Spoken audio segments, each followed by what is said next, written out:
este caso también recibió el gas. ¿Fue golpeado? ¿Le pasó algo más? Demasiado, como todos. Acá parece que hay plata para reprimir, pero no hay plata para los jubilados, no hay plata para educación, para salud. Es una vergüenza. Todos los miércoles hay más policía que gente. Le voy a preguntar acá a las personas que están trabajando en el operativo. ¿Sabés cuántas personas atendieron? Estamos viendo muchas personas. ¿Hay algún número? No, seguimos atendiendo. Ahí el de rojo. Está. Ahí vamos a buscar a la persona que sabe. Mirá, Lean, acá hay otra persona más. Fíjense, muy cerquita. Bueno, acá otro chico que no está siendo asistido, pero que también recibió el gas. Acá nos vamos a mover porque hay...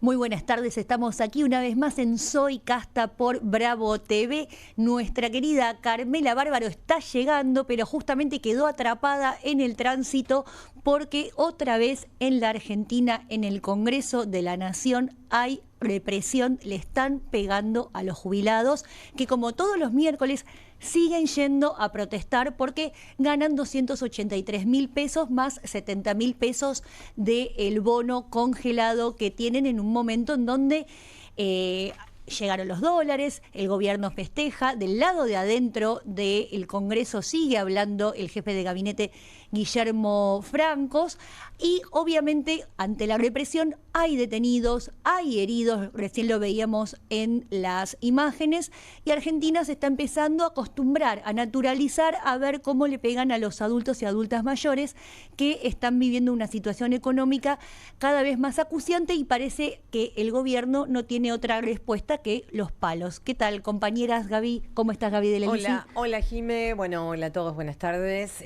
Sí, pensaba en esto además, ¿no? Que más allá de que haya venido el dinero del fondo que ya figura en el home banking, que desesperadamente estaban buscando. F5 le daban, F5, sí, F5. Hay un correlato que tiene que ver con la microeconomía que evidentemente este gobierno se niega sistemáticamente a mirar y que es el aumento de los precios, por lo que todo lo que vos estás contando acerca de los jubilados se agrava muchísimo más porque estamos viendo una espiral inflacionaria impresionante que por supuesto le va a pegar como siempre a los que menos tienen, entre ellos los jubilados, claramente. Micaela Camien, buenas tardes, noches, ¿cómo estás? ¿Cómo les va, compañeras de mesa de Soy Casta? Bueno, otra vez, otro miércoles, como decís, Jime, naturalizando la violencia, naturalizando estas imágenes donde vemos que les pegan a jubilados y jubiladas. Realmente es como la contracara de el presidente que veíamos hace 2 días festejando a los abrazos, dando una entrevista de 5 horas. Bueno, la Argentina está muy complicada y estaremos acá tratando de analizar todo lo que ocurre. Quiero aclarar una cosa puntualmente. La represión se desató porque los jubilados estaban haciendo un semaforazo. ¿Qué significa eso? Cuando se pone en rojo el semáforo, bajan a la calle con sus carteles para mostrarle a los automovilistas los reclamos y tardaron en volver a subir a la vereda. Entonces es ahí cuando se demoran en volver a subir a la vereda, porque no es que habían tenido la decisión a priori de cortar la calle, ahí es cuando se desató otra vez la represión. O sea, nosotros teníamos armado el programa de otra manera, pero lamentablemente este país es todos los miércoles represión y palos a los jubilados y jubiladas que además de que estamos tratando de chequear cuántos detenidos hay ahora, ¿no? Pero aparte, qué llamativo esto del semaforazo, como decís, bueno, teniendo en cuenta que son personas que inclusive tardan, ¿no?, en volver a la vereda. Bueno, por suerte llegó nuestra conductora, la 1, Carme. Estás aquí, qué vértigo, chicas, por gracias, favor. Muchísimas gracias por el aguante. Ustedes saben que estamos en la previa de un fin de semana largo, el tránsito está particularmente complicado y se le suman los incidentes, entiendo yo, que han complicado un poco más la circulación. Vamos a ver si podemos ampliar un poco la información. Venía escuchando además eso en los debates. Hoy el vocero le había hecho una nota a Cristina Pérez hablando de la importancia de las formas, ¿no? Sí, Manuel Adorni. Candidato. Sí, que le importan mucho las formas. No, dice que lo importante es el fondo, que las formas no importan, pero pensaba en esto, ¿no? La represión es una forma, es una manera de explicar una realidad que no encaja Lo que más me llamaba la atención de todo lo que habíamos preparado para hoy, tenemos un programa muy intenso, muy largo por suerte, es que venimos hace una semana haciendo un esfuerzo enorme por entender números. Por entender de qué se trata el cepo, cuánto va a estar el dólar, cuál va a ser la inflación, si va a ser 5 de 3, si la inflación es la que tenemos que medir en alimentos o la que da en general, que es el 3,7, y explicando. Y hoy hablaba con una persona muy inteligente que me merece mi respeto y me llamó muchísimo la atención porque me dijo, a mí el tema del dólar. Yo le digo, bueno, Leo, pero viene volando la alpargata. Digo, viene, y ¡pap! En un momento te da acá. Digo, o sea, no importa si te interesa el dólar o no. Claro. Se va a trasladar a precios. Y ahí me di cuenta que a veces, primero me parece que está buenísimo que lo hagamos, no es algo que yo voy a dejar de hacer, yo voy a insistir, yo creo que todos tenemos que estar muy informados, porque se vienen las elecciones, entonces lo poquito que uno pueda comprender de esto te va a ayudar a elegir mejor y a votar mejor. Pero lo despegados que están los números de la realidad. Y digo esto porque el presidente, que viene como subido en una ola de festejo fenomenal, inexplicable, porque efectivamente parece que le salió bien, hoy el dólar bajó, lejos de lo que se pensaba. Ay, tiene una trampa, ¿Qué la vamos a explicar después. le salió bien? Bueno, la vamos a... Bueno, a ver, él está para él es una maravilla lo que está sucediendo. Yo digo, ¿cuánto tardamos? ¿Y cuánto tarda mi amigo inteligente que me dijo que no le importa el dólar? ¿Y cuánto tarda la sociedad en dejar de escuchar explicaciones de números que no cierran? Porque a vos te pueden decir que la inflación es el 3,7, la inflación va a ser del 2. Hoy él sostiene que el presidente sostiene que no hay inflación. Sí. Estaba festejando que si vos tomás la inflación mayorista y lo proyectás como proyecta él. Bueno, los números imaginarios en el arbolito de Hello Kitty, Pero en el que por eso vive digo, vos podés insistir con estos números y con esta cuestión de explicar la macroeconomía. ¿Cuánto tarda la gente en percibir que ya no importa lo que le expliques? Porque yo entiendo la estrategia, entiendo por qué festeja, entiendo por qué se muestra triunfador, entiendo que si la gente cree que el plan va como él lo había pensado, es que está todo bien y que efectivamente estamos más cerca de salir y de rebotar en B corta, en B larga, en W, en la letra del alfabeto que ustedes elijan, pero no se está sintiendo.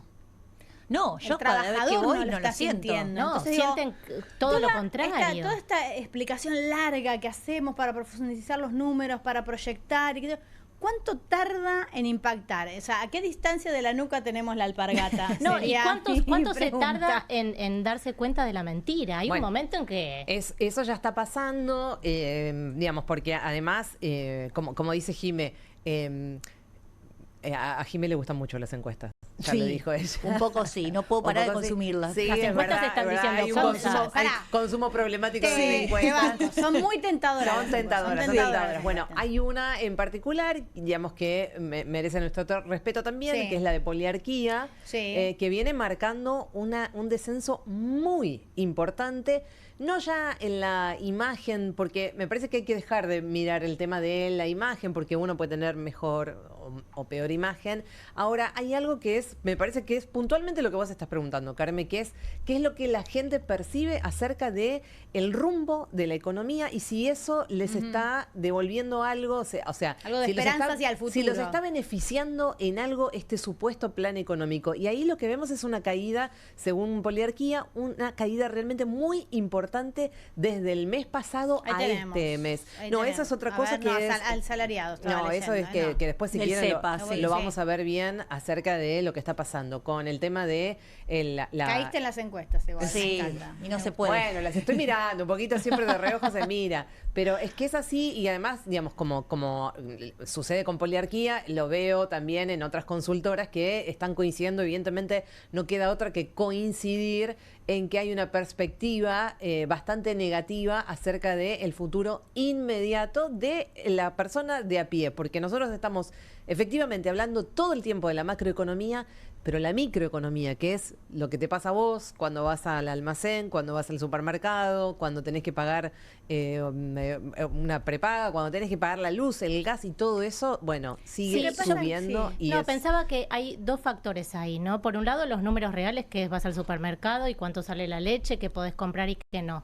Y hay otro que es esto que estás planteando, Gaby, que es la medición de la esperanza, porque Milei vino acá con la bandera de la esperanza. Vino a decir, bueno, yo soy diferente, ahora las cosas van a cambiar. Y me parece que lo que está llamando mucho la atención en las encuestas es eso de la caída fuerte en que esto en algún momento verdaderamente nos va a mejorar la calidad de vida. Sí. Lo vamos a ver eso en algún momento cuando lleguen las elecciones. Ya pasaron las elecciones de Santa Fe, se vienen las elecciones de Chaco. Son elecciones provinciales, pero te sirve de termómetro. Cuánto hay de descontento, cuánto hay de apoyo, y se vienen las elecciones en la ciudad de Buenos Aires, en donde también el gobierno tiene hecho una apuesta. Bueno, vos, Carmen, hablabas de Adorni, va a ser candidato acá en la ciudad. Es una apuesta fuerte poner al vocero, a la persona que habla en nombre tuyo, ahí al frente de la boleta. Ahí también lo vamos a ver. Ahora, para mí la calle también es un termómetro, no es solo las elecciones. Lo que pasa que yo quiero hacer una aclaración respecto de lo económico también, pero además quiero hablar de eso. Si que la gente no tenga expectativa en el futuro de este gobierno hace que inmediatamente tenga expectativa en otra propuesta, o siguen sin creer en otras propuestas que ya fracasaron. Y además ante la escasez de propuestas concretas. Por eso, Dios, te lo dejo para después. Digo, lo que sí yo creo que hay que insistir en que tenemos que empezar a votar con la cabeza. ¿Viste? Como Milei dijo que había que votar con los pies. Yo creo que tenemos que empezar a votar con la cabeza. Que hay que empezar a asesorarse, a pensar, a escuchar. Y yo sé que los números son un torro, son un plomo, pero sí siento que independientemente de que Milei hizo muchas cosas que dijo que no iba a hacer, hay una que está cumpliendo a rajatabla. Él dijo que iba a tratar de frenar la inflación y a controlar el dólar con recesión. Sí. La recesión es desempleo, la recesión es caído del consumo. Y esto lo dijo así como lo estamos escuchando, y es lo que se votó. Y es lo que efectivamente se empieza a sentir. Sí, y caída del salario. Sí, de todas maneras, en ese relato también hay algo que empezó a hacer ruido, que es el tema de la inflación, porque era su gran, digamos, su gran triunfo o su gran carta de presentación era: yo dije que iba a controlar la inflación, se le está descontrolando, y los pronósticos, hablando de los números, es que no es lo que él hoy negó absolutamente el que la inflación sea un problema. Bueno, también dijo que China eran comunistas, después se alió con China, también dijo que al Banco Central había que incendiarlo, después ahora hay que sanearlo, también dijo que los argentinos querían que haya una economía limpia, y sin embargo después va y interviene en todas las variables. Es un señor que tiene un problema con la realidad. Yo quería hacer esa aclaración, digo, la medida de ultimísimo momento para intervenir el mercado de capitales, además de que las empresas siguen sin poder comprar, es que se habilitó a capitales internacionales a venir a hacer la bicicleta financiera en nuestro país. El mega carry trade. Ese va a ser el mega carry trade. Otra vez el carry trade. Esa no es una bicicleta, es había aflojado un poquito, ¿viste? Había aflojado un poco, pero se había desarmado. Ahí es donde tienen que salir corriendo, ir al fondo, y ahora habilitaron que por 6 meses, que si vos lo contás, los 6 meses que te da. Justo octubre. Cae justo, mira. Bueno, Cristina habló de eso hoy en el Che Milei, que el Che Milei que cambió. Yo estuve analizando por qué pasamos al AI. Yo creo que es porque ya empezó a doler, chicos. Pero el AI Milei ya es porque el AI Milei ya es por dolor. Ya lo había usado igual, a veces el dolor es indistinto, lo va usando indistintamente. Bueno, le vamos a dar la bienvenida al primer hombre en sentarse en la mesa de Soy Casta. Vamos a ver cómo le va, porque hemos tenido cómo le va y cómo nos va. Solo mujeres. Jorge Capitanich, bienvenido, ¿cómo estás? ¿Qué tal? ¿Cómo les va? Un gran gusto saludarlos. Para mí es un gran gusto poder estar en el programa. Bueno, sentite privilegiado. Bueno. Nos has inaugurado un espacio. Entre todas las cosas que veníamos hablando recién, yo le planteé una pregunta a mis compañeras y te la planteo a vos, ¿no? Si esto que se empieza a sentir en el bolsillo de la gente, esto que empieza a demostrar alguna encuesta en la caída de la imagen de Milei, en la falta de expectativa de la sociedad hacia el futuro, ¿vos creés que se traduce en las elecciones? Si efectivamente la gente que se empieza a desencantar o a desesperar, digo, depende la variante personal de cada uno, va a votar algo diferente en estas intermedias. A ver, yo tengo un análisis hecho desde 1983 al año 2024. Sí. Cada una de las elecciones de carácter legislativa tiene ciertas características muy particulares. La mejor elección por parte de un gobierno fue la de Raúl Alfonsín el 3 de noviembre del año 1985, en donde obtuvo el 43,2% del respaldo popular producto del impacto del Plan Austral, del 30 a 2% de reducción de inflación, y obviamente una confianza desde el punto de vista del liderazgo político en ese momento. Después, los mejores resultados electorales fueron entre el 40 al 43% en elecciones legislativas y las elecciones de Cristina, 33% y Alberto, 33%. Entonces, cuando uno mira y hace un análisis desde el punto de vista estadístico, tomando correlación de Pearson, uno observa que 3 elementos inciden en la concatenación del resultado electoral. Primero, pobreza. Yo la tengo calculada más o menos en el 63%. Segundo, 26% que es el desempleo. Y tercero, variación del Producto Interno Bruto en una mínima parte. Si vos analizás desde el punto de vista electoral y tomás, porque no hay que tomar solamente encuestas, sino tendencias electorales, lo cierto es que las elecciones del año 2025 en la República Argentina se da en un particular escenario. Primero, una fuerza política nueva, que no tiene sustento electoral y no tiene tradición, ni siquiera sostenibilidad de la evolución. Por lo tanto, yo observaría que una buena elección para ellos en términos de coalición política sería entre el 36 al 42% de los votos. Eso significaría unir las voluntades del PRO, de la UCR y de Libertad Avanza desde el punto de vista de la distribución del voto en términos colectivos. Ahora, pensar en un resultado superior me parece que es absolutamente imposible.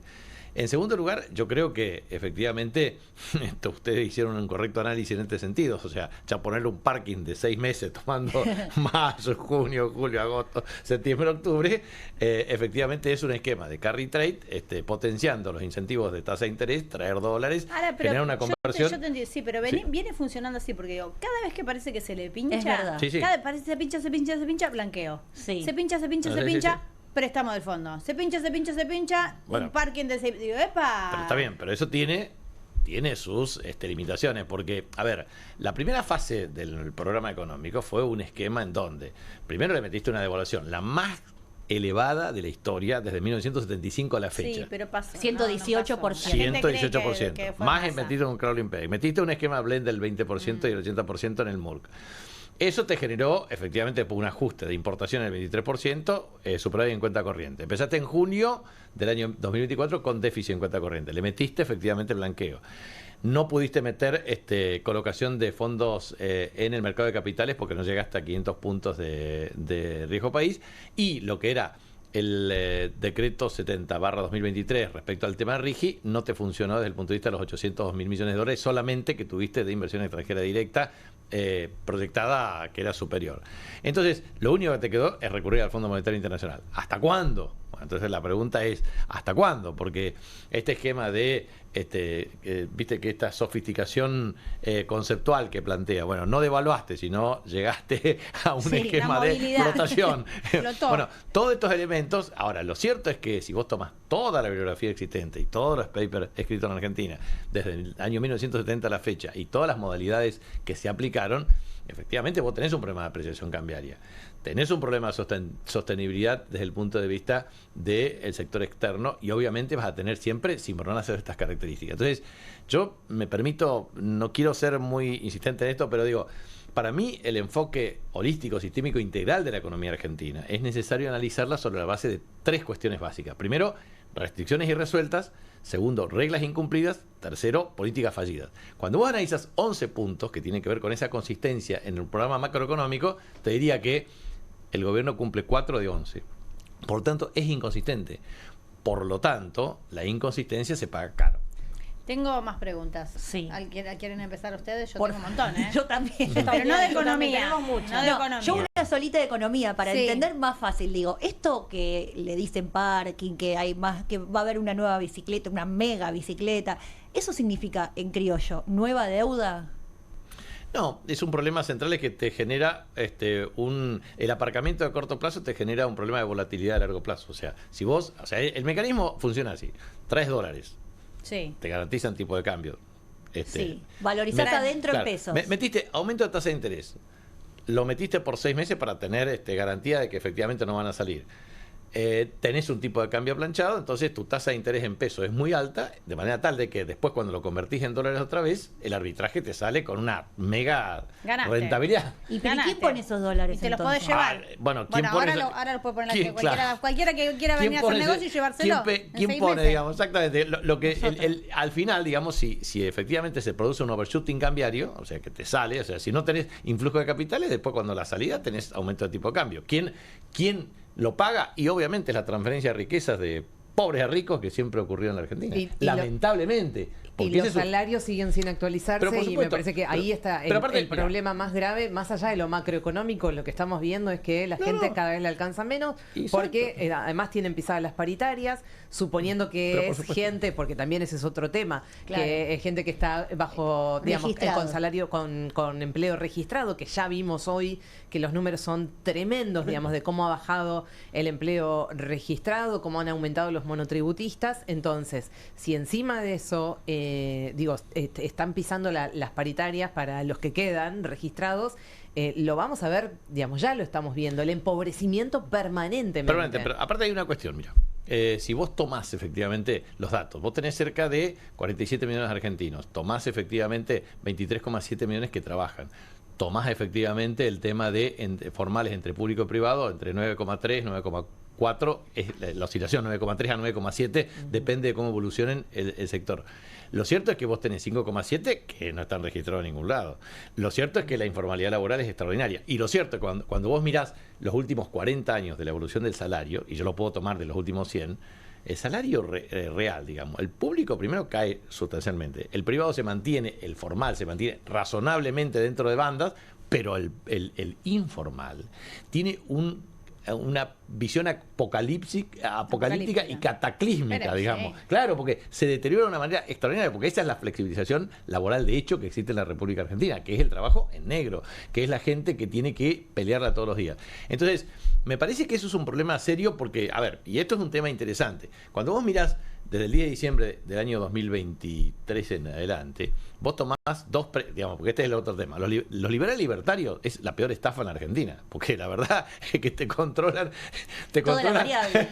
Sí. Digo, el salario, las tasas. ¿Qué liberalizaste? Nada. O sea, aparte te digo, el tema. Primero, le pusiste un tipo de cambio, apreciaste el tipo de cambio y manejaste la tasa de interés para hacer bicicleta financiera todo el tiempo, pero a su vez tenés claramente una transferencia de pobres a ricos de una manera extraordinaria. Y hay 5 precios que es necesario mirarlo bien. Primero, precios de alimentos por las nubes, precio de medicamentos por las nubes, precio de servicios por las nubes, precio del transporte. Claro, todos los servicios fueron extraordinarios. Sí, bueno, de hecho, los últimos números de la informalidad dan cuenta de que viene creciendo. Entonces, un poco vuelvo a la pregunta de Carmela, que es, ¿hasta cuándo aguanta la gente? Bueno, yo te digo, yo lo miro mucho en la percepción que tengo siempre en mi provincia, ¿no es cierto? Entonces, el otro día hice 64 municipios en 8 días. Entonces, miré con este grado de mirar a los ojos. Entonces, la primera cuestión, jubilados. Sí. Viene el jubilado, te dice, mira, toma, acá está mi boleta de luz. 240.000 pesos, 300.000 pesos. Esa es mi boleta de luz, me dice. Y mirá lo que cobro, más o menos lo mismo. Claro. Segundo, o pago la luz o no como. Y también me dice, me sacaron los medicamentos gratuitos. Entonces tengo que plantear 3 opciones. O como, o compro medicamentos, o pago la luz. Eso es un problema concreto. El tema pensiones no contributivas, también otra fuente de ingreso en materia de transferencias previsionales. También lo mismo. El tema de salarios, también se pulverizaron los salarios. Entonces, la verdad es que acá hay un proceso de redistribución de ingresos. ¿Hasta cuándo aguanta la gente, vos decís? Porque ese es el otro tema. Eso. Sí, pero ayúdame a pensar lo siguiente, porque ahora vienen elecciones, vos vas a ser candidato, entiendo, ¿no? Ninguno de los cargos que se eligen en este momento, hasta donde yo entiendo, puede hacer nada por los jubilados directamente en este momento, ni por el plan económico. Digo, no lo planteo por vos, lo planteo digo, Marra hablando de cómo va a cambiar el país, es una cosa ridícula. Va a ser legislador de la Ciudad de Buenos Aires. Chicos, habla de lo que podés cambiar y de lo que podés influir. Y te quiero preguntar, no solo por lo chiquito que vos podés cambiar en tu provincia, cuál crees vos que es tu rol, sino si efectivamente funciona en una elección intermedia hablarle a la gente de problemas macro, presentárselos, contárselos, a pesar de que va a ser muy difícil de que puedan torcer ese rumbo. A ver, vos podés plantear una plataforma electoral de 50 iniciativas legislativas, pero sabés que con eso no le cambia el día de mañana la vida cotidiana. Ahora sí, creo que hay una cuestión que tiene que ver con emergencia. O sea, vos podés plantear una emergencia energética y social, claramente, porque si no, esto no puede funcionar. Le decís, bueno, mirá, quiero revisar la factura de luz, cómo la miden, revisar la empresa, pelear contra Gamesa, no sé, dijo, Claro. ¿Es más cara la luz en Chaco o es por una cuestión de clima que la gente gasta más? Hay primero, 720% es promedio el aumento y le sacaron drásticamente los subsidios. Pero es diferenciado del resto del país. Acá la factura es más barata. Por eso te pregunto. Sí, ¿Por qué? ¿Y por qué esa brecha tan grande? Es un problema, era una asimetría que la corregimos nosotros con el Norte Grande el año 2023 y este gobierno la sacó. Ajá. Entonces, nosotros las zonas frías y las zonas calientes. Claro, las zonas frías por el gas tenían un efecto redistributivo mejor y nosotros teníamos 650 kilovoltios mes hora, era el tema del subsidio. Y nosotros habíamos estructurado en Chaco hasta el 94% de los usuarios residenciales. Ahora la sacaron. Jorge, más allá de esto y de todos los números de los que estamos hablando, es evidente que todavía sigue habiendo una esperanza en mucha gente que votó este gobierno. Eso evidentemente se traduce en que la dirigencia política o los partidos un poco más tradicionales de lo que nos conocimos hasta ahora no conectaron de alguna manera, algo falló, y sobre todo el último gobierno peronista.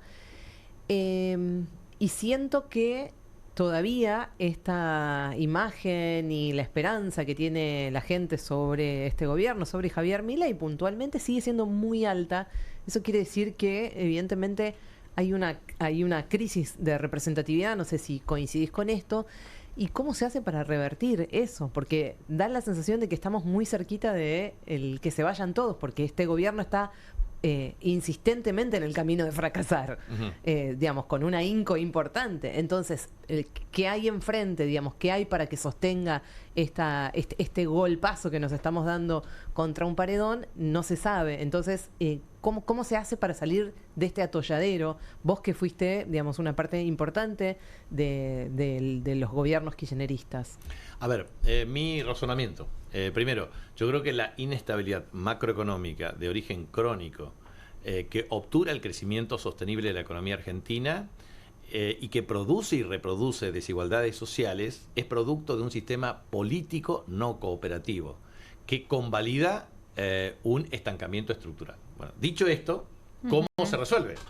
Entonces, el primer tema es todo lo que hace el gobierno para nosotros no debería, o sea, el sistema político de la Argentina tiende a, en vez de estimular o incentivar la cooperación, tiende al antagonismo. Entonces, el antagonismo es saavedristas morenistas, unitarios federales, liberales conservadores, radicales peronistas, peronistas antiperonistas, peronistas no peronistas, y ahora, para mí, son coaliciones opositoras dinámicas y flexibles. Yo no creo que exista todavía, no tiene una naturaleza de andamiaje político para hacer mileísmo, antimileísmo, no. Creo que son dos... Bueno, Milei tiene el PRO, tiene los radicales, pero ¿por qué crees que es el sistema político y no la sociedad argentina? Bueno, que es una sociedad que tradicionalmente se divide entre unitarios y federales, peronistas y peronistas. ¿Por qué es el sistema? Porque creo que el sistema político tiende a expresar polos de cooperación o antagonismo basado en vectores de contradicción. Entonces son dos vectores. Un vector sociopolítico-cultural, o sea, valores, tradiciones, y por otro lado sociopolítico, socioeconómicos. Entonces ahí tiene que ver con el tema de la constelación de factores que involucra, desde la pugna distributiva hasta el liderazgo político, hasta efectivamente la popularidad de los gobiernos. Entonces, esos son tres elementos que condicionan severamente la sostenibilidad de un proyecto político. Entonces, si vos me decís, ¿cuál es el problema nuestro ahora? Bueno, nosotros somos una confederación de partidos provinciales y no efectivamente un partido nacional unificado. Primera definición de nuestro Se provincializó espacio. El peronismo. Exactamente, se provincializó el peronismo y eso es un problema serio, porque eso obligó a un nivel de alianza geográfica. Era el conurbano con el norte y con el sur, y después se resquebraja la base territorial y entonces se redefine, como se redefine el territorio, se redefine el sistema de alianzas internas. Entonces esto se agotó. De manera tal de que eso exige una nueva dinámica de reconstrucción del espacio.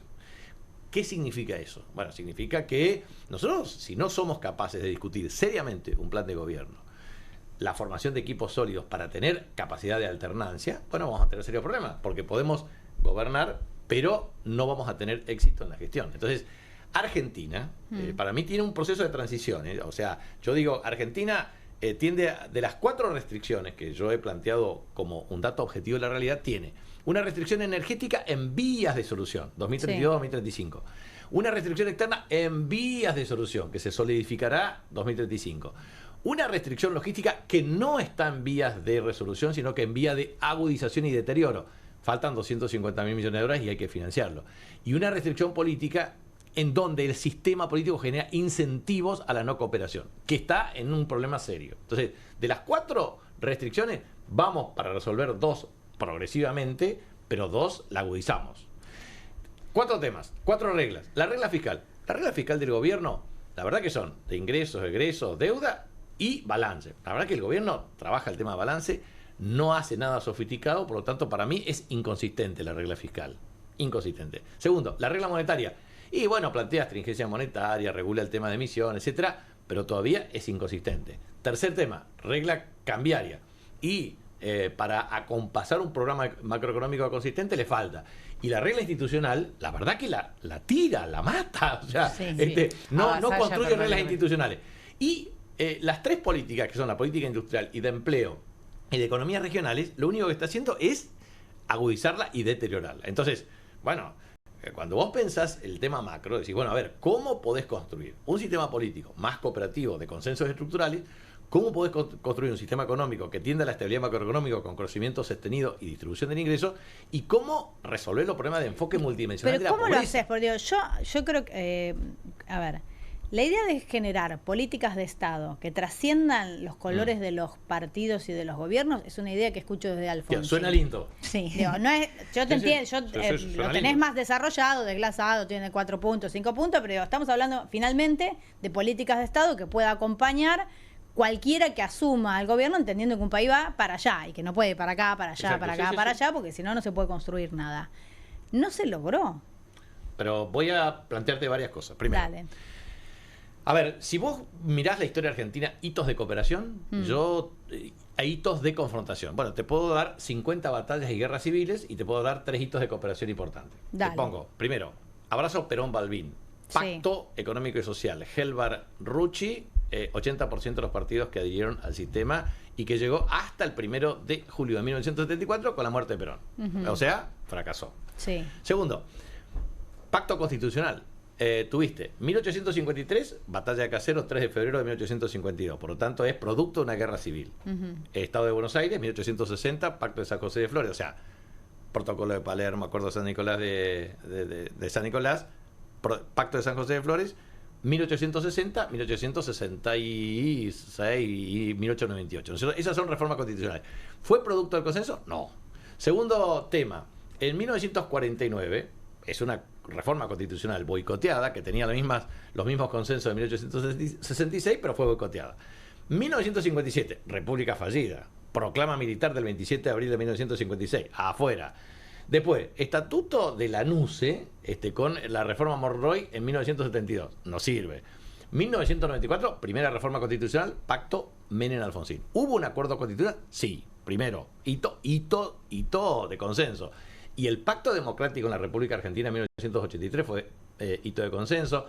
La garantía del Pacto de Derechos Humanos hasta ahora, hito de consenso. Ahora, sí. Venía hasta ahora. Sí, el tema es acuerdo de Malvinas, hasta ahora. Entonces, digo, esos son hitos de consenso y la Está bien, verdad. pero nos quedamos récord, yo te entiendo. Y la verdad, y el último más importante, la salida de convertibilidad. 2001, 2002, Pacto Duhalde-Alfonsín.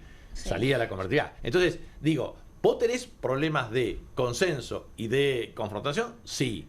¿Es posible un diseño de carácter institucional que requiera esa articulación? Sí, para mí hay que hacer una reforma constitucional importante, hay que tener un régimen monetario de consenso. ¿Cómo vamos a hacer una reforma constitucional donde no se puede votar un juez de la Corte? Claro, y volviendo a esto ¿por qué de no los se va a poder votar un consensos? juez de la Corte? Pero ya no se puede votar un juez de la Corte. ¿Cómo te vas a meter con los artículos de la Constitución? Porque, a ver, vos tenés un problema. Me da miedo. Y bueno, no, es que no se va a poder Me votar. aterra. Es que no se va a poder votar si no hay algún mecanismo de flexibilización del contenido pétreo de la Constitución. Hay una cuestión central. Yo te digo lo siguiente, a ver, primero, ¿qué pasa? Vamos a plantear hipótesis. Dale. ¿Qué pasa si el 26 de octubre hay un problema de bloqueo o desbloqueo de los 24 votos del Senado para la elección de jueces de la Corte, artículo 99, inciso 4 de la Constitución? O sea, primero, lo que te digo es lo siguiente. Si hay una hegemonía de un espacio o sector para la designación de juez de la Corte, va a implicar claramente un nivel de persecución a otro. Segundo, Ministerio Público Fiscal, artículo 120. Bueno, también lo mismo. Defensor del pueblo no se puede designar. O sea, la Argentina tiene un problema de consenso. Sí, está claro. Ahora, eso, a ver, pero yo Pero digo... con más razón en una Argentina que no se puede poner de acuerdo para cumplir Bueno. la regla que ya tiene, yo no cambiaría ninguna. Digo, para mí Perdón. proponer una reforma bueno, pero constitucional es que- es una no, locura. bueno, Yo me pregunto algo en pero yo relación creo a que esto sí de hay los un problema, consensos. Perdón, estoy intentando ahí. Sí. Lo logré. Estoy intentando en este sentido. Estamos hablando de los consensos, son interesantísimos Sí. y sería un ideal hermoso de cumplir. ¿Qué pasa que si al interior del peronismo no nos podemos poner de acuerdo? ¿Cómo podemos pensar en esos consensos? ¿Qué está pasando en el Bueno, peronismo que nos preocupa tanto? ¿Qué pasa con la interna entre Axel y Cristina? Bueno, primero...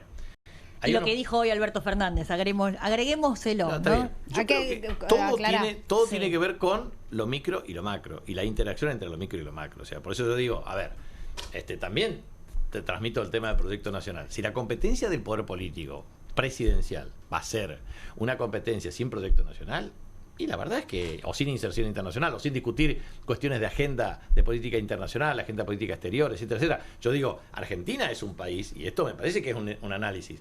Vos tenés un triángulo invertido, 2,8 millones de kilómetros de superficie terrestre, y un triángulo que es efectivamente la superficie marítima. Son 5,6 millones de kilómetros cuadrados.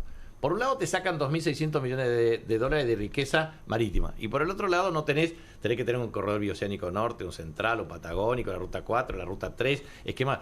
Jorge, te preguntamos por la Te interna. preguntamos por No, la pero digo- Mira, te vamos a decir una Pero cosa, ¿sabés- somos 4 castas pero ¿sabés por qué? que queremos tu respuesta No, ¿sabés por sobre qué? la interna de Extraordinario. Hillary ¿Sabes Clinton. por qué la interna? Sabemos Porque saber esos justamente, triángulos. porque digo, Claro. Digo, pero más allá de la interna, porque porque- la interna te dice, te discute los temas centrales de la No, interna. pero más allá de la interna. Bueno, digo, por No eso. te vamos a Si- dejar ir. Si no pueden discutir los candidatos ni la fecha, van a discutir Hasta los temas 20 centrales. Hasta 2023 había un montón de gobernaciones en la Sí, sí, peronistas. exacto. Ahora quedaron 5, de las cuales Jaldo y Jalil, no sé hasta qué punto nos están pintando de violeta. Entonces, digo, quedó Axel Kicillof en la provincia de Buenos Aires, Ricardo Quintela en La Rioja La Pampa. y Sí, La Pampa, bueno. Sergio Silioto. Zamora, que más o menos mantiene... Sí, o Melella, que no es peronista, Sí, por eso radical, 5. pero bueno, ahí está. Digo, 5 de 10. ¿Qué pasó también con el peronismo y con el gobierno del Frente de Todos que se perdió a nivel nacional y a nivel provincial? Es el peor momento desde 1983 a la fecha de base territorial. O sea, hemos perdido claramente liderazgo y hemos perdido claramente anclaje territorial. Ahora ¿Y por bien, qué? ¿eh? ¿Y por qué? Bueno, por una multiplicidad de razones. Creo que hay cuestiones de escenario nacional y también de escenario provincial. Hay desgaste y falta también de capacidad de generación de alternativas desde el punto de vista de hombres y mujeres que puedan ser capaces de completar procesos de transición política. Yo creo que ese es el problema nuestro. La transición. Sí, y nos hemos agotado nosotros mismos también. Y hay un problema. Creo que eso, a ver, la penalización electoral, yo sinceramente creo que en el caso de Milei es un accidente histórico, digamos, desde el punto de vista de que alguien pueda ganar en esas condiciones. Ahora bien, ¿Pero es un accidente o es un No, bueno, mensaje? Pero perdóname, cuando hablas de transición política, hablas de transición incluso dentro de la dirigencia del sí, peronismo. sí, generacional. claramente. O sea, Sí. vos creés en todo caso como en algún momento que fue muy, muy conflictiva la frase de Axel Kicillof de que hay que componer nuevas canciones.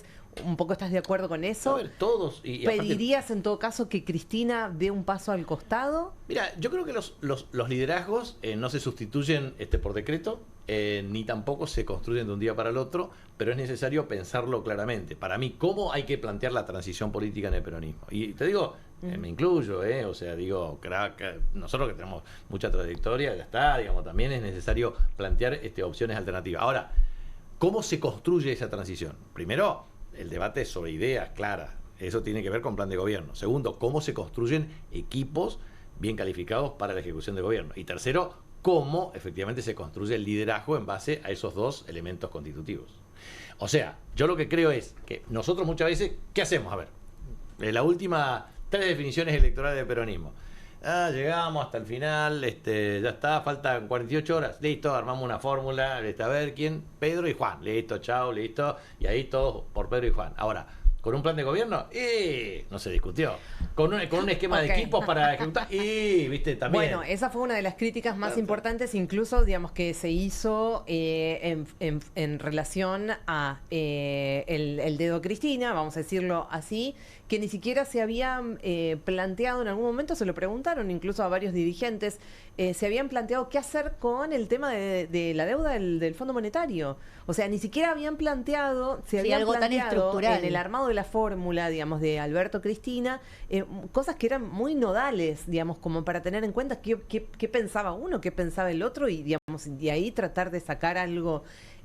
¿Vos crees entonces que es primero un proyecto, un consenso, digamos, de medidas pensadas para un país y después viene el resto? O sea, para mí, también hay dudas de gente que piensa que no, que primero es la unión y después pensamos la unidad, digamos, y después pensamos para qué. Bueno, ahí está el problema de lo micro y macro, y desde lo que significa el individualismo metodológico, digamos, o el holismo, ¿no? En el sentido de es causal, intencional o funcional. Entonces, la pregunta que te hago es la siguiente. Primero, ¿qué es necesario tener? ¿Es necesario tener un líder que construya el proyecto y que después conforme equipos? ¿O es necesario discutir claramente un proyecto que garantice la posibilidad de ejecutarse a través de un equipo sólido y después el liderazgo se lo pone? Entonces, esas son las distintas opciones que vos tenés. A ver, mi experiencia. Vos me preguntás a mí. Bueno, yo la experiencia, ¿qué me dice a mí? Primero, un dirigente político que quiere liderar un proceso político y un territorio, primero tiene que conocer el territorio. Ojos que no ven, corazón que no siente. Segundo, una vez que conoces el territorio, conoces a las personas. Por lo tanto, conoces sus problemas. Ahora, el político no está para comentar los problemas, sino para resolverlos. Eso se llama proyecto. Entonces, si vos conocés el territorio, conocés a la gente, conocés su problema y tenés un proyecto para resolverlo, ¿qué necesitas? 2 cosas más. Equipo sólido, porque solo no lo podés hacer. Y segunda cuestión, necesitas liderazgo, que es capacidad para conducir. Y esos son atributos complejos que tienen que ver con atributos personales, con método, disciplina. Es lo que yo siempre digo, la ética. Todo eso es la teoría, que es hermosa, pero después en la práctica tenemos muchos problemas dentro del peronismo. Mucho más irracional. Quería preguntarte sobre, ¿lo escuchaste hoy Alberto Fernández? No. ¿Lo querés escuchar? Lo tenemos. A ver, Laura te lo pone, mira. Lo que digo es que lo que hay que entender es que la sociedad argentina, hay 2 cosas, los peronistas van a ganar 2 cosas. La primera cosa que tenemos que entender es que no somos mayoría en el país. El antiperonismo es la mayoría en el país. El antiperonismo es la mayoría en el país. Por lo tanto, tenemos que ver de estar lo más unidos posibles y de ofrecer, de escuchar al mismo tiempo lo que la sociedad pide, porque está claro que la sociedad nos dijo, ustedes no sigan más. Ustedes no sigan más. Y en eso, cada uno, me incluyo, tenemos una cuota de responsabilidad, no es toda mía, ¿eh? Cada uno tiene una cuota de responsabilidad. Y si nosotros no sabemos leer eso y no somos capaces de ofrecerle algo a la gente distinto, y estamos en un problema. Porque ofrecerle algo, si nosotros creemos que Milei ganó por TikTok, estamos totalmente equivocados. Y si creemos que le vamos a ganar a Milei porque aparecemos en TikTok hablando como chicos de 15 años, estamos locos. Estamos locos, no ese es el problema. Es que la gente dejó de creer en nosotros. Y por algo dejó de creer y tenemos que revisarlo. Respecto al tema de lo que es el peronismo-antiperonismo, yo creo que la pulsión política ya se ha reconvertido en parte de la sociedad argentina. Yo creo que eso se trata de coaliciones políticas de carácter antagónico, dinámicas y flexibles. Ya superó el contenido inicial de peronismo-antiperonismo o peronismo-no peronismo. O sea que no estás de acuerdo con lo que dijo. Dijo algo Eso más. es una reformulación conceptual. Dijo algo más, que es que había que cuidar a Axel y que Cristina tenía que ceder ese espacio en la dirección. ¿Qué opinas en relación a eso? Que yo creo que hay que cuidar a todos los dirigentes porque me parece que son importantes y que, en definitiva, la vertebración del espacio en términos de liderazgo tiene que ser secuencial. Vuelvo a insistir en mi teoría. Proyecto, equipo, liderazgo. No liderazgo, ahora, proyecto. Jorge, puntualmente en Chaco, ahí sí se está dando en estos momentos una alianza antiperonista muy fuerte de parte del gobernador Leandro Esdero, que llega al gobierno siendo radical y ahora termina aliándose con Milei. De hecho, se le criticaba a los radicales cuando se habían aliado con Mauricio Macri, y bueno, ahora se alían con la recontra mil derecha de la derecha. ¿Ahí también funcionó ese clivaje peronismo-antiperonismo? Sí, a ver, yo creo que es un parte... nosotros logramos, y te digo lo siguiente, cuando yo gano en el 2007, mi alianza yo le denominaba Frente Cocoliche de Liberación, porque era desde recrear y el PRO hasta cualquier cosa. Entonces, era un componente muy heterogéneo desde el punto de vista político, ideológico, etcétera. Entonces, yo creo que pudimos vertebrar una fuerza política heterogénea.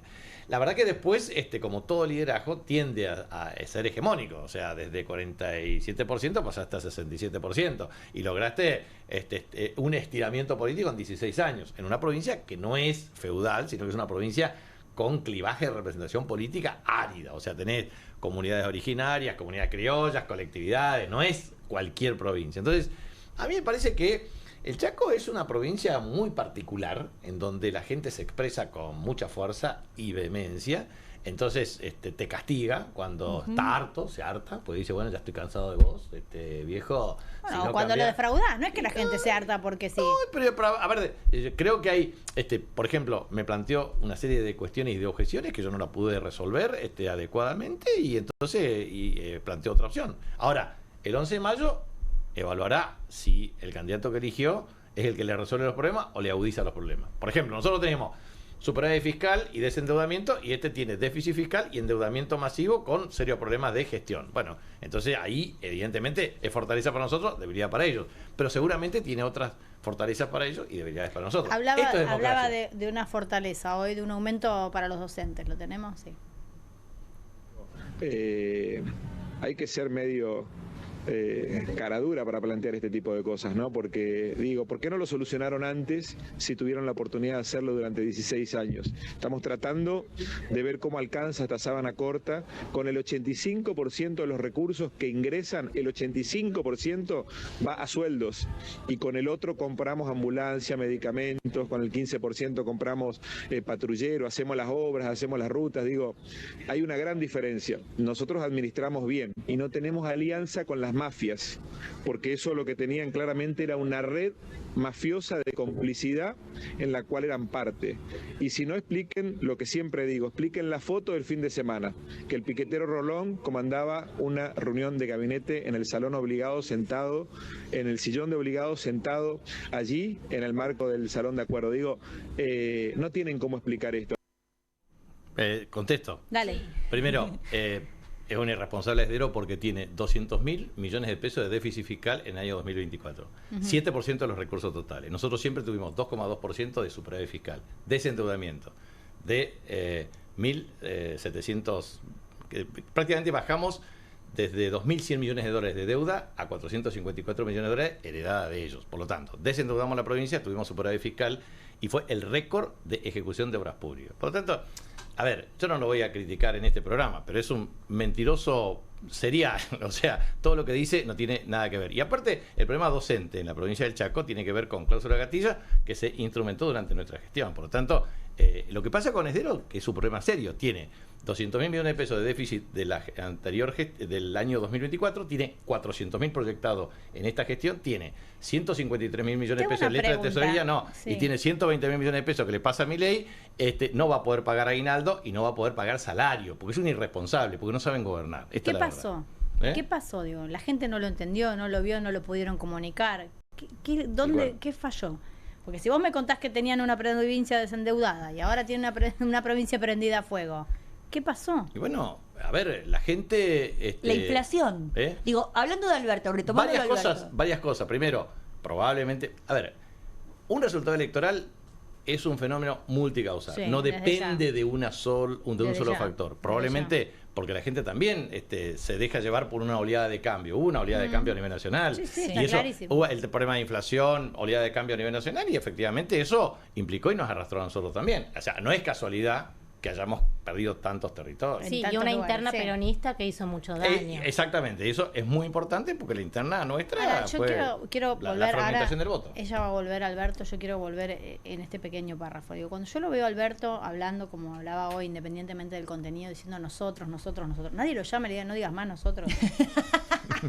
Te lo digo con una mano en el corazón y sin ningún interés en particular. Digo, alguien se tiene que acercar o alguna vez que se tiene que correr alguien del lugar que ocupa. Sí. Bueno, pero fue parte de un gobierno y lo eligió Cristina. Está clarísimo, yo no tengo dudas. Entonces, está bien, me imagino que cuando dice nosotros, habla del gobierno anterior. No, pero cuando uno dice, no, nosotros ahora, está hablando del futuro. Él es nosotros en el futuro. ¿No escuchaste lo que dijo? Sí, lo escuché. Hay un momento donde vos tenés que decir, mira, yo la quemé. O sea, la intenté, o sea, no es un armador, no es un concejal. Fuiste presidente de un país. Pero tiene también que ver con el proyecto de país. Me acuerdo cuando había anunciado la estatización de Vicentín y retrocede en chancletas y resigna la posibilidad de tener una empresa productora de alimentos desde el Estado para eso, que por lo menos, que hoy está prendida a fuego, con los gerentes presos. Y le hubiera permitido por lo menos controlar el precio de algunos alimentos, que son los bienes salarios. Pero ahí arrugó él. Digo, como proyecto de país, ¿qué se hace? ¿Se avanza ante semejantes desafíos o decimos, bueno, no, mejor que seamos moderados? Puyaro, que dijo, no somos comunistas. Claro, que no asustemos a la gente, que nos quedemos en el molde. ¿Cuál es el proyecto del peronismo? Contesto yo en lugar de Jorge, ya me puse como loco. Te cedo la palabra, perdón. Verdad, en la República Argentina pareciese que las posiciones antagónicas en materia económica son, por un lado, comunistas que pretenden la apropiación de los medios de la producción, ¿viste? Entonces, sí, bueno, eso es absolutamente, no forma parte de la discusión. La verdad es que todos adherimos a que estamos insertos en un sistema internacional con economía de mercado, en un sistema capitalista. Por lo tanto, lo que se discuten son instrumentos, herramientas, modalidades, y la verdad es que la tensión, para mí, histórica en la República Argentina, es la pugna distributiva. Y esto es un dato objetivo. Entonces, bueno, ahí los salarios durante el gobierno de Alberto se mantuvieron en el mismo nivel que Macri. Y por eso nos votaron en contra. Bueno, o sea, lo que quiero decir es lo siguiente. Nosotros tenemos que ser muy claros en este sentido. Cuando no hemos podido ser lo suficientemente razonables para generar la sostenibilidad de la tasa de crecimiento económico con redistribución del ingreso, obviamente nuestro electorado, que es un vector socioeconómico, te cambia el voto. Mira, si pueden muéstrenme ese gráfico porque es súper interesante. Es el salario real promedio, digamos, desde 1935 hasta el año pasado. Fíjense bueno, fíjate vos, Jorge, ¿no? Que lo vas a poder explicar mejor. Sí. En el ¿qué nos pasó también, no? Primero, a ver, si desde 2015 lo que se ve, en los últimos años, por supuesto, digamos, primero, vemos una raya para arriba desde el 2003. O sea, el kirchnerismo clara muestra del aumento del salario real. Exactamente, sí. Y luego en 2015 empieza una debacle que incluye, por supuesto, el gobierno de Alberto. Cuando vos tomás, yo tengo series estadísticas de 1950 a la fecha y antes también. Entonces, vos tomás 3 hitos importantes de paridad en la distribución de capital y trabajo.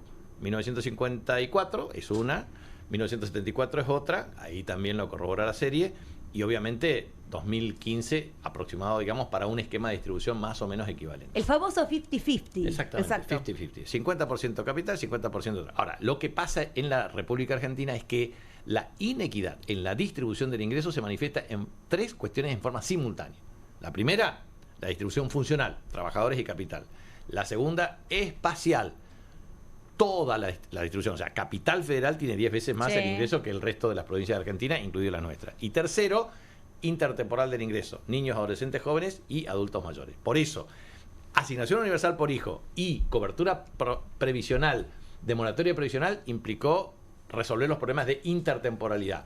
El problema, el aumento de salario y obviamente la generación de empleo, la duplicación, porque acá nadie dice esto, en el año 2003, del año 2003 al año 2008, más de 3 millones de empleos privados formales. Se duplicó, con lo cual, digamos, aumentó el empleo privado formal, aumentó la tasa de salario y obviamente eso también implicó la atenuación de la pugna distributiva por mejoramiento en la estructura de ingresos. Y por último, también hubo un shock redistributivo en la distribución espacial del ingreso porque mejoró el coeficiente de Gini en provincias como San Juan, Chaco, que fueran las 2 principales. Entonces, yo digo, a ver, me parece que el problema de Argentina es, una vez que lográs avances, lo que tenés que hacer es sostenerlo en el tiempo. Y ese es el problema de la sostenibilidad de carácter sistémico y estructural. Y la otra cuestión, mirá, si vos mirás la historia argentina, la tierra, principal factor de la producción de la época, en 1810, ¿en manos de quién estaba? O sea, los terratenientes. Sí. La oligarquía terrateniente, que salió con el ejército, que hizo un sistema político a su medida, que se alió con el capital extranjero, consolidó tierra y capital, 2 factores de la producción. ¿Cómo se organizó eso? Mirá, en 1854 la Bolsa de Comercio, 1866 la Sociedad Rural, 1887 la Unión Industrial, 1912 la Federación Agraria, 1935 Coninagro, por decirte así. Ahora bien, ¿sabes cuánto la CGT? 1930. Y fue Perón el que planteó claramente un liderazgo para equilibrar la balanza. Entonces, claramente hay un problema de asimetría de carácter estructural en la distribución del ingreso argentino. La pugna distributiva define la política y esto obviamente problema de sostenibilidad en el tiempo. Vamos a hacer una pequeña pausa, no te escapes. Ya me quiero escapar ya. No te dejamos porque hay algo que todavía no nos contestaste bien. Me quiero escapar, voy a intentar a ver cómo. No lo vamos a dejar, trabe en la puerta.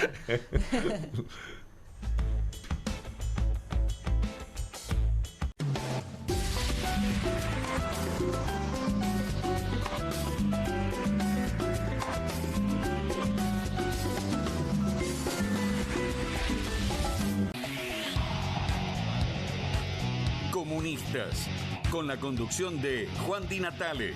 Una mesa de intelectuales analiza la realidad del país en profundidad. Comunistas, de lunes a viernes a las 20:30 por Bravo TV.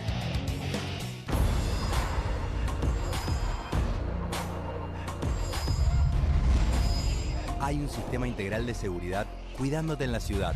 Ante cualquier emergencia, denuncia al 911. Buenos Aires Ciudad, vamos por más. ¿Tiene las nuevas Mogul Jelly Beans? Ah, vos querés las nuevas Mogul. Jelly Beans. Sí, las... Jelly Beans. Esas. Míralas. Obviously. Nuevas Mogul Jelly Beans. Pedilas como quieras, pero probalas.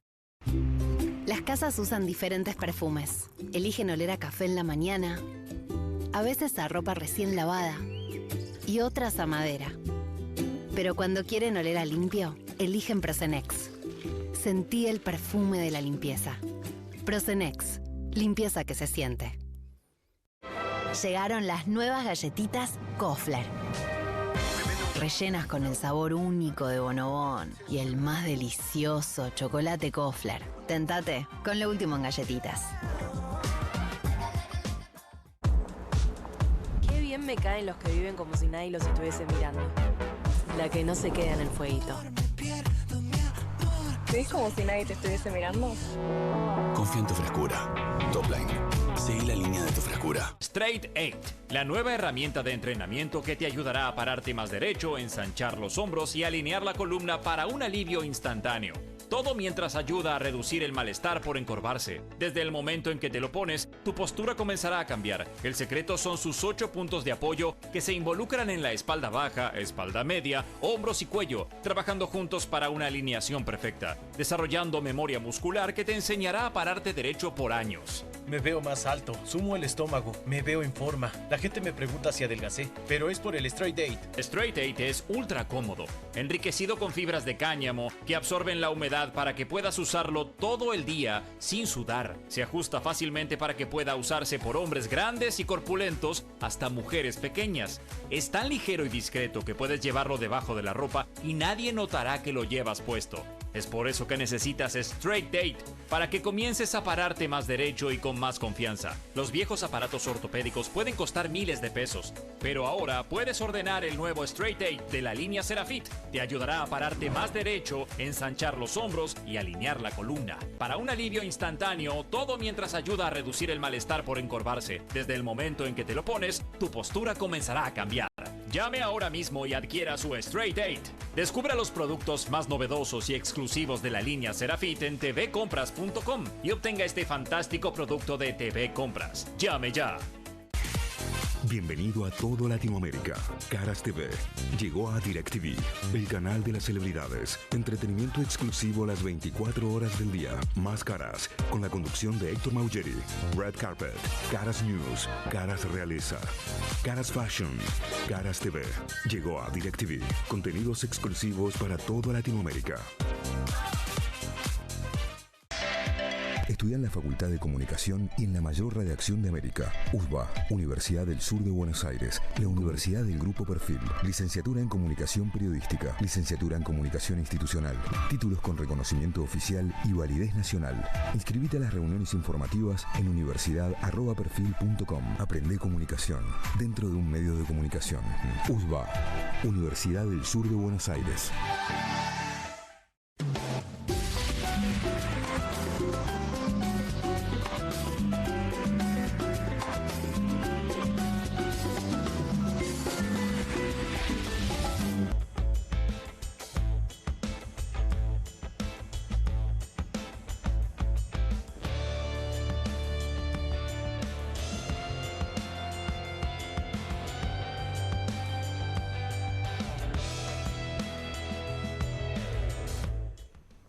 Continuamos aquí en Soy Casta con nuestro primer invitado masculino que se está queriendo ir, no la está pasando bien, Jorge Capitanich con nosotras.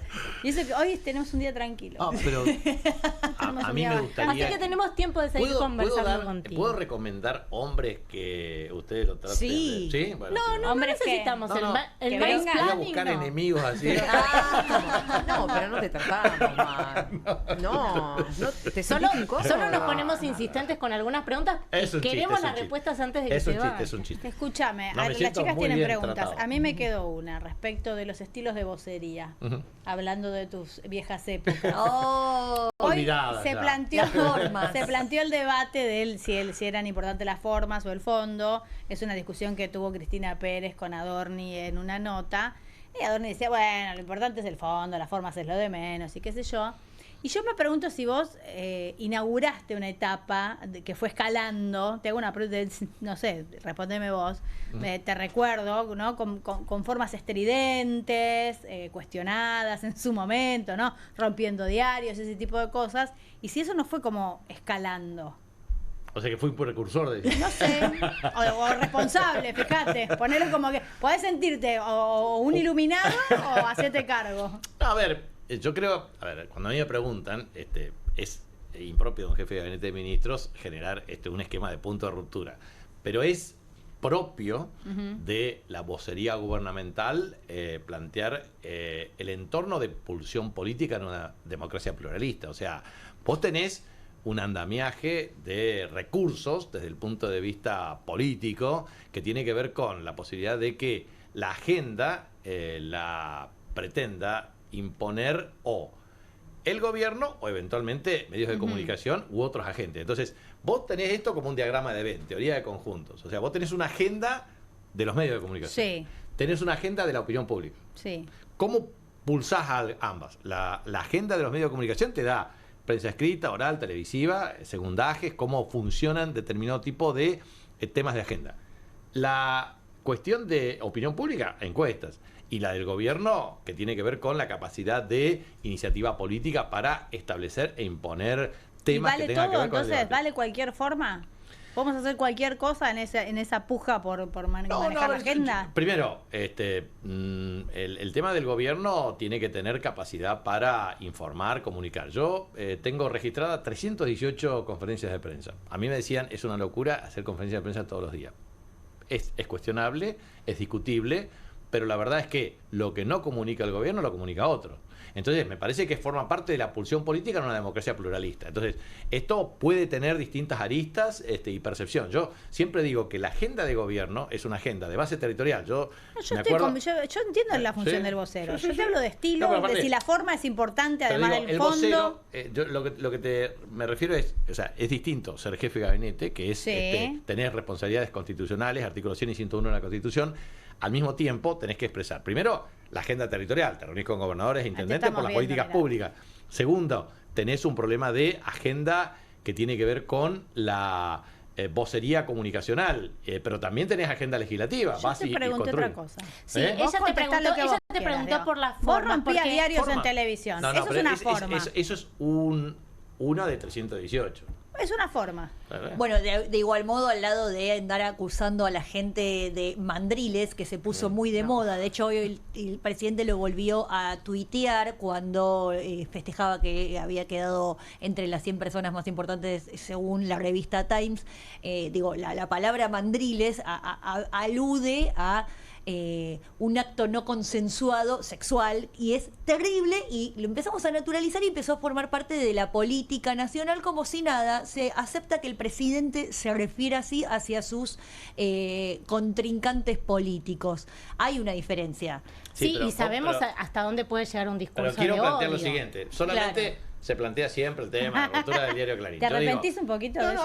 Yo digo que en algunas cuestiones tiene que ver con algo impropio un jefe de gabinete de ministros, pero yo fui el jefe de gabinete que cumplió efectivamente con el artículo 101 de la Constitución, yendo a todas las sesiones. Una sesión que no fui en el mes de julio porque suspendieron los senadores.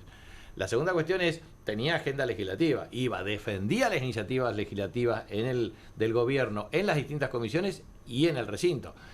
Tercero, efectivamente tenía una capacidad de acción efectiva de coordinación territorial de gabinete. O sea, pudimos hacer muchas cosas y no solamente vocería gubernamental. Eso es parte de la estrategia. Trabajabas más que Adorni. Adorni hace una parte de 18 horas por día, todos los días, 365 días. Porque era jefe de gabinete, no solo vocero. Por eso. Claro. Y era jefe de gabinete y planteaba temas. No era solamente. Y a la luz de los acontecimientos, esa rotura era sí, como es nada. Era es como una niña de programa de ya lo sé. Eso fue en un contexto determinado porque fue una mega operación absolutamente distorsiva del sistema de información. La verdad es que también hay una cuestión concreta. O sea, yo digo, en ese esquema de agenda, convengamos lo siguiente: acá las corporaciones económicas financieras juegan mucho a la política, plantean claramente el ejercicio monopólico de la acción de prensa, con determinado tipo de periodismo y periodista, con un esquema de sesgo.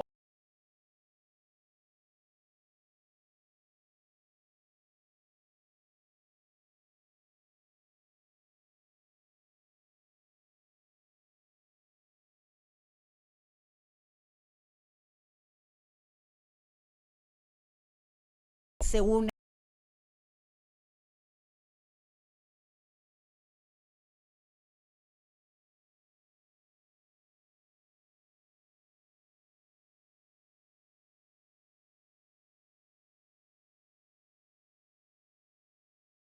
él mismo había dicho,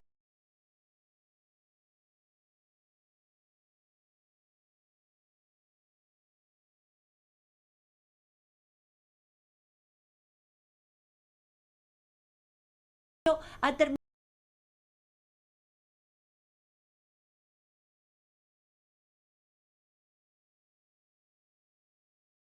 a pacificar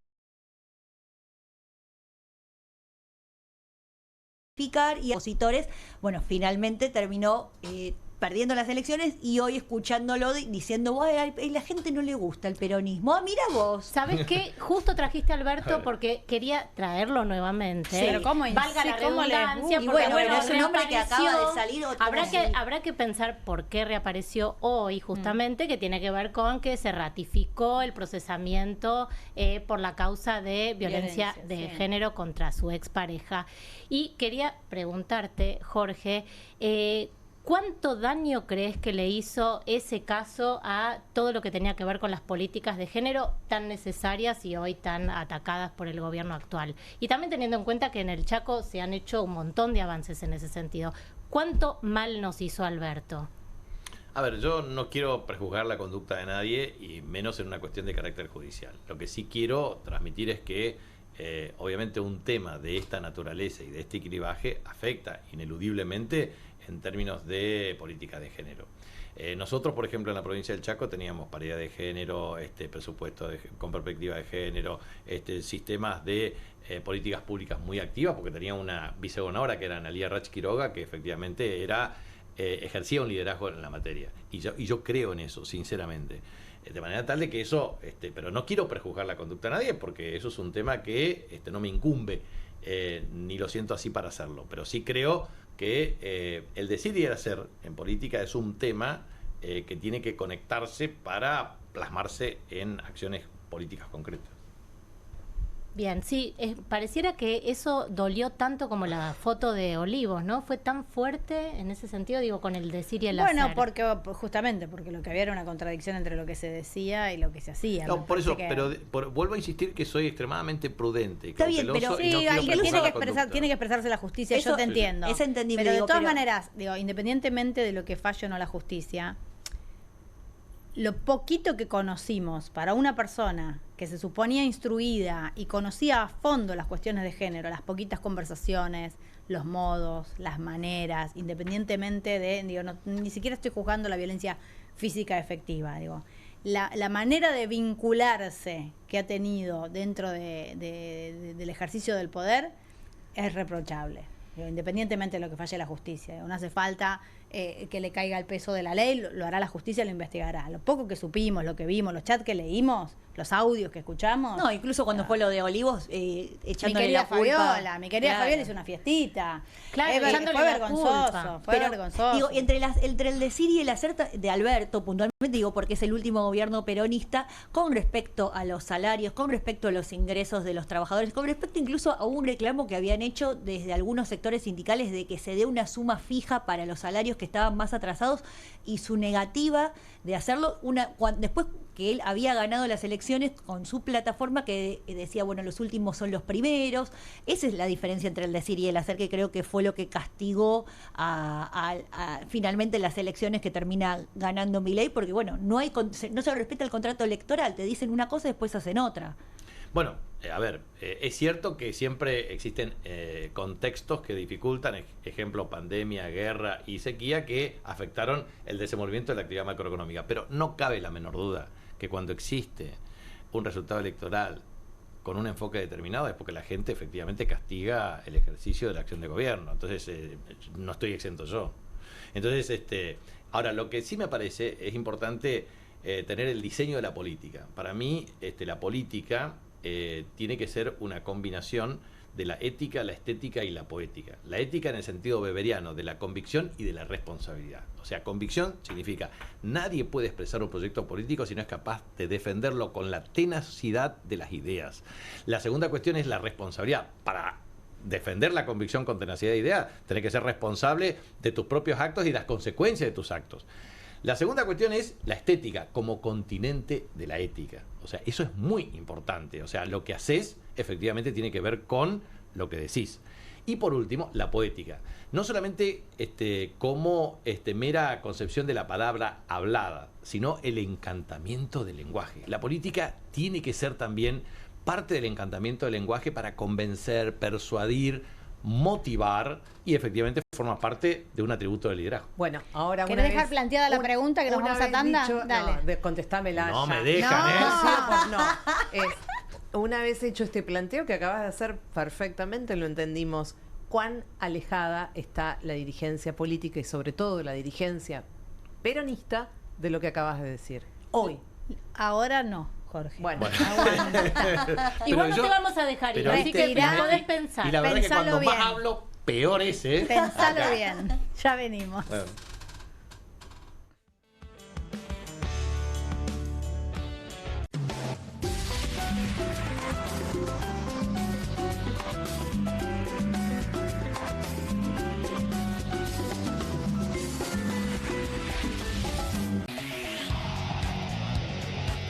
Comunistas, con la conducción de Juan Di Natale.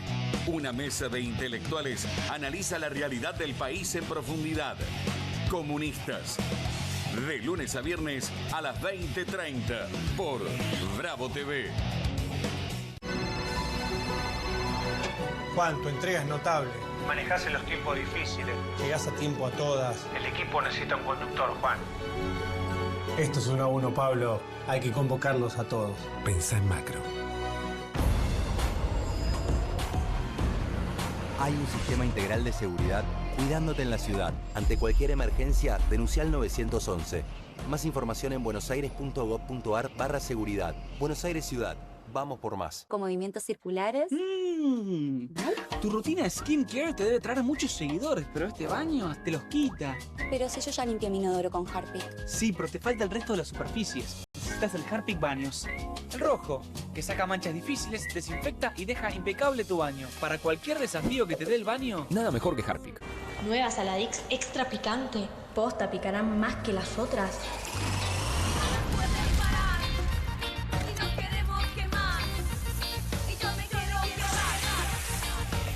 Porque tus ganas de picante son imposibles de apagar. Nueva Saladix extra picante. Las casas usan diferentes perfumes. Eligen oler a café en la mañana, a veces a ropa recién lavada y otras a madera.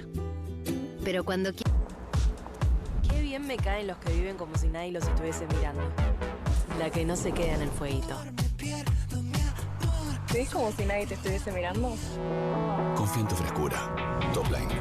Seguí la línea de tu frescura. Hola, soy Katy Michelle con mi nueva Red Copper Square Pan. Es sartén, asadera, molde para horno, olla para pastas y mucho más. Sus paredes altas evitan salpicaduras en las hornallas. Su diseño cuadrado le brinda hasta el doble de espacio de cocción para acomodar más comida. Gracias a su cubierta de cobre, puede resistir los castigos más duros. Estos anillos de cocción de aluminio aseguran que el calor se difunda homogéneamente para que no haya zonas de recalentamiento. Caramelos derretidos pegoteados, no en esta olla. Esta olla reemplaza todo el resto. Llame ahora y tenga su Red Copper Square Pan con tapa de vidrio templado a un precio increíble de presentación. Recibirá el recetario de Katy con platos y postres fáciles. Cada Red Copper Square Pan viene con mi garantía. Téngala en su hogar y le garantizo que le gustará tanto como a mí. No querrá perdérsela. Les aseguro, garantizado. Llame en los próximos 15 minutos y recibirá la canasta de fritura. Además, el accesorio para cocer verduras al vapor o asar un pollo entero. Llame ahora mismo y adquiera su Red Copper Square Pan by Eternity.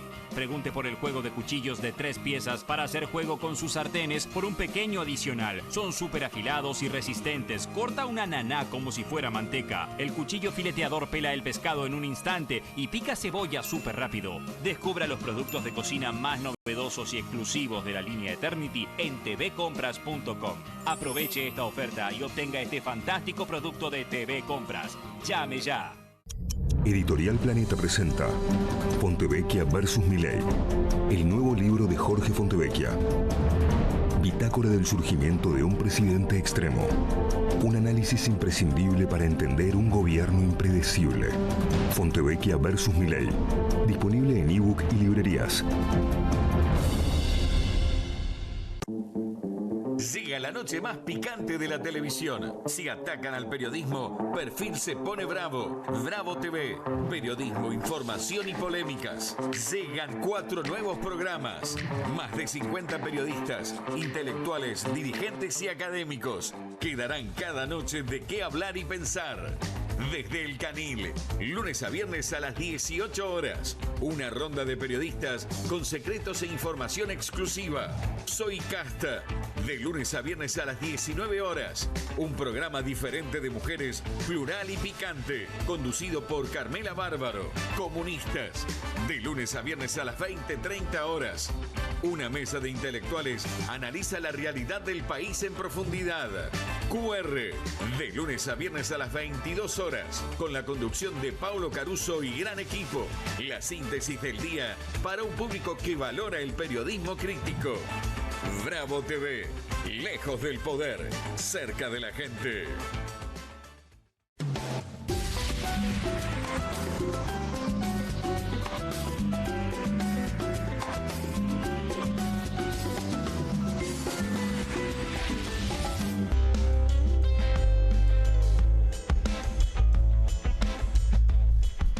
Continuamos aquí en Soy Casta hablando un poco de los temas de la actualidad y del futuro de las elecciones. Había dejado planteada una pregunta a mi compañera porque Gabriela. definiste perfectamente bien la ética, la estética y la poética. Y yo te pregunté que la dirigencia política y sobre todo en el peronismo, si se cumple con todo esto y si no hay algo ahí de deterioro que nos lleva hasta el lugar donde estamos hoy. Bueno, son atributos que son absolutamente necesarios e indispensables cumplir, que no todos lo cumplen. Entonces, si vos me decís, ¿es en un 100%, un 80%? Me resulta imposible hacer una proyección, pero claramente son atributos exigibles, esenciales, y que gran parte de la dirigencia no lo cumple. Bien, vamos Bien. a... Muy bien. Me quedé, dije, ay, no, lo está diciendo. Bien, vamos hay que hacer un reseteo, ¿no? No le toman la respuesta. Vayamos a la pero, provincia a de ver, Buenos Aires. yo creo que, primero y principal, digo, este tema, vamos a desmenuzar los atributos desde el punto de vista conceptual. ¿Qué significa ética de la convicción y de la responsabilidad? O sea, ¿me da lo mismo pensar de una manera, pensar otra? ¿Puedo cambiar? ¿Tengo dinámica de pensamiento holístico, sistémico, integral? Sí. Ahora, loco, no podés empezar en un partido, te vas al otro y es todo lo mismo, o expresar ideas que pueden evolucionar a través del tiempo, porque nadie tiene que ser cerrado, porque el mundo cambia y la realidad, porque yo siempre digo en este sentido de que la realidad es superior a la idea, como dice el Papa Francisco, y la única verdad es la realidad, como dice Perón. Entonces, yo lo que creo es que la convicción exige tener la capacidad de representación de intereses que tengan que ver con el campo nacional, popular y democrático de un modo coherente. La responsabilidad significa, bueno, a vos te dan una responsabilidad, loco, dedicate. O sea, tenés que trabajar, no te dediques a la joda, porque para eso ¿Para el quién pueblo es te eligió.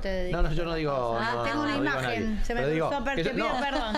Pero significa esto digo... No, bueno, por eso digo, porque también hay que ser, hay que parecer. ¿Qué significa? Bueno, vos sabés que esto es un sacerdocio en el sentido no fumar, no tomar, dedicarte 18 horas por día a trabajar y dedicarte realmente a resolver los problemas, porque me parece que eso es un problema clave. La segunda cuestión, la estética, ser y parecer, porque eso es clave, porque por un lado, si no tenés la disociación entre el decir y el hacer. Y la tercera cuestión, que me parece, dentro de lo que significa ser humano, ¿no es cierto? Que vos tenés defectos, que tú errores, o sea, nadie es perfecto. Nadie está pidiendo perfección. Si no sería igual. Una santidad que, bueno, es para otro nivel, digamos. Es un reino que no es de este mundo. Y la otra cuestión es que tiene que ver con la poética, en el sentido de no solamente el término de la racionalidad de la palabra hablada, sino también del encantamiento del lenguaje. O sea, te quiero decir... Hay que enamorar. Nos encanta todo lo que nos explicas, pero me molesta la chabacanería, me molesta el lenguaje cuya pulsión definitivamente significa degradar o denostar al otro. En todo caso, la política, para enamorar con el encantamiento del lenguaje, significa agradar al otro con argumentación sólida y sostenible. Sí. Eso significa política en el sentido amplio y pluralista. Bueno, está convencer excelente, y persuadir. Excelente. Agarro uno de todos los conceptos que has dicho, que es el de la responsabilidad, y yo vuelvo con esto. ¿No hay una responsabilidad por parte de la dirigencia en la provincia de Buenos Aires de unificar y de pensar en una única boleta? Y eso teniendo en cuenta que estamos ante la posibilidad de que en la provincia de Buenos Aires tengamos una alianza entre el PRO y la Libertad Avanza. ¿No hay ahí un sentido de responsabilidad que no se está tomando en cuenta? Tenemos un camino y hay que transitarlo. No está todo dicho, y es necesario ver el proceso. Y en Chaco, digo, hablemos de tu provincia puntualmente. ¿Cómo ves que puede llegar a darse estas elecciones ahora del 11 de mayo a legisladores? ¿Puede ser un quiebre, un punto de inflexión del gobierno desdero o cómo lo ves? Mira, yo estimo que desde 1983 al 2024 se dieron casos en donde todo gobernador que tuvo menos del 50% de las elecciones no es reelegido en la próxima. La segunda cuestión es, esto tiende a ser un promedio, o sea que se renuevan, como son 32 legisladores, se renuevan 16, tiende a ser 8 y 8. Puede ser más, puede ser menos, pero va a ser elección competitiva y polarizada. Esa sería mi proyección y diagnóstico. Bien. Competitiva, polarizada. ¿Hace mucho que no hablas con Cristina? Hablo, sí. ¿Y con Axel? ¿Cuándo fue la última vez? Hace poco. El viernes pasado, sí. Hace poco. ¿Y con Axel? También, lunes. O martes, no sé cuándo, martes. ¿Estuviste terciando ahí? ¿Vos me estás queriendo decir que sos nuestro hombre? O sea, que sos la persona que va a lograr. Y grabó y se bajó, quedó. No, a ver, yo lo que digo es, tengo muy buen... Primero, tengo amistad personal y un conocimiento de ambos profundamente y de gran respeto y aprecio. Por lo tanto, hablo obviamente de política y me parece que eso es un tema importante. Cada uno opina sobre estas materias. ¿Vamos a ir con una boleta única ¿En dónde? En provincia de Buenos Aires? ¿Qué te dicen? A ver, primero en tus reuniones. ¿Hay desdoblamiento electoral? Sí. El tema de boletas, ahí no me animaría a decir porque no sé exactamente cuál es el proceso de negociación. ¿Todavía no saben qué van a hacer? No, bueno, eso yo no sé. Yo no sé. Bueno, yo te pregunto algo que sí me podés contestar porque es algo súper, digamos, personal de lo que vos consideres, es que qué dirigente o dirigenta política o político del peronismo ves con mayor proyección hacia el 2027.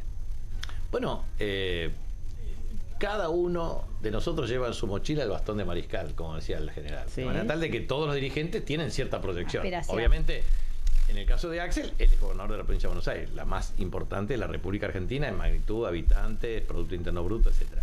De manera que es un dirigente que es muy importante. Cristina, obviamente, por sus características, su experiencia, pero hay muchos dirigentes, hombres y mujeres, de muy buena ponderación, valía y calidades y cualidades morales e intelectuales que pueden coadyuvar a este proceso de presentarnos como una alternativa política confiable. Y la verdad es que para mí es muy importante entender por qué yo insisto en el plan, en los equipos y en el liderazgo. Por una razón muy sencilla. Porque Argentina necesita cooperación en el sistema político, pero resolver estructuralmente los temas más allá de las peleas circunstanciales. Jorge, te invito muy amablemente, si tenés ganas, a volver después de las elecciones. Pero con muchísimo gusto. Pero aparte, no media hora ni 45 minutos. 3 horas. Perfecto, dale. No somos Milei, nosotros no queremos notas tan largas. Yo no soy Fantino, yo me paro y me voy. Si me querés quedar, te quedás, yo me voy. Quiero Una hora y media. ¿Te sentiste cómodo entre todas nosotras? Muy Bien. cómodo. Una hora. La verdad que me parece un estupendo programa. Así Bueno, que las quiero muchas felicitar. Gracias, chicas, gracias.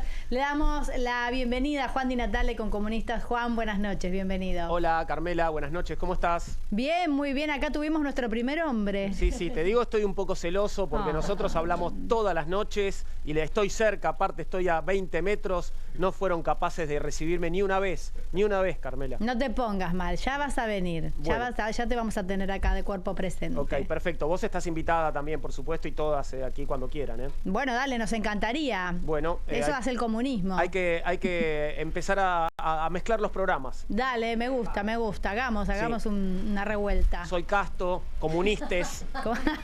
Qué lío, casto comunista, por favor.